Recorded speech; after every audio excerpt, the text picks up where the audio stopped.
Je m'appelle Éric Brossier, j'ai une formation d'ingénieur en génie océanique. À la fin de mes études, j'ai eu l'occasion de faire mon service en tant que géophysicien aux îles Kerguelen et c'est là que j'ai compris que je voulais rester concentré sur de la science de terrain, sur de l'opération, sur de la mesure, de l'expérimentation, mais pas du tout en laboratoire ou en bureau d'études. Donc l'idée est venue petit à petit d'acquérir un bateau parce que ça m'a semblé être l'outil le plus adapté pour pouvoir me concentrer sur cette observation de terrain.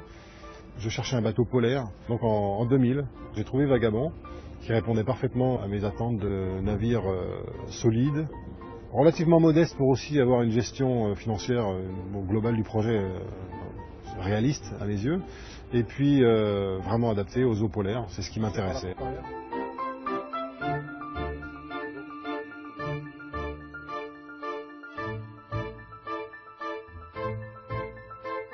J'ai rencontré France, ma compagne, il y a quelques semaines après l'achat du bateau. Et puis c'est devenu un projet à deux.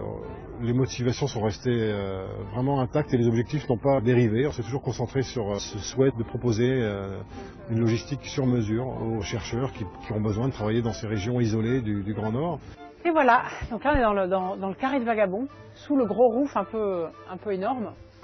Et c'est vraiment l'endroit où on vit, principalement en hiver, parce que c'est tout cet endroit, tout cet étage qui est chauffé avec notre petit poêle, là, petit poêle réflexe.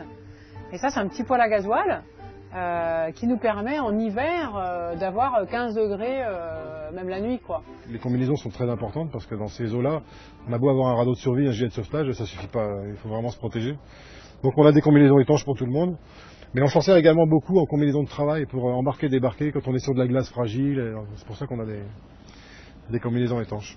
Les deux kayaks jaunes ont été modifiés pour servir de poulka, donc de traîneau. On a la possibilité éventuellement de travailler un petit bras d'eau s'il n'y a pas de glace. Il faut que l'eau soit calme quand même parce que sinon, comme le kayak a été ouvert, on risque d'embarquer de l'eau. Mais bon, ça flotte très bien et c'est en plus donc un très bon traîneau pour la glace. C'est très solide ce genre de kayak.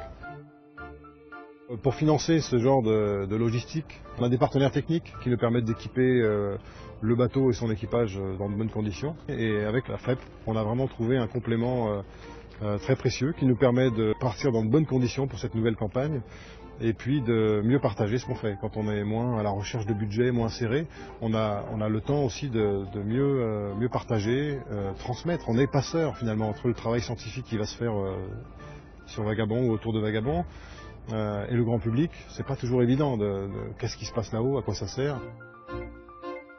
Ça fait 3 ans que la fédération s'est engagée dans une démarche développement durable, une démarche en 51 actions. Aujourd'hui, 200 entreprises s'y sont engagées. Ça représente un gros volume sur le plan national. Et on avait un besoin de communiquer. Alors quand Éric et France sont venus nous présenter leur projet, ça rentrait pour nous complètement dans notre démarche. Et puis bon, il nous reste à souhaiter bon vent à Éric et France pour rejoindre le sud du Groenland.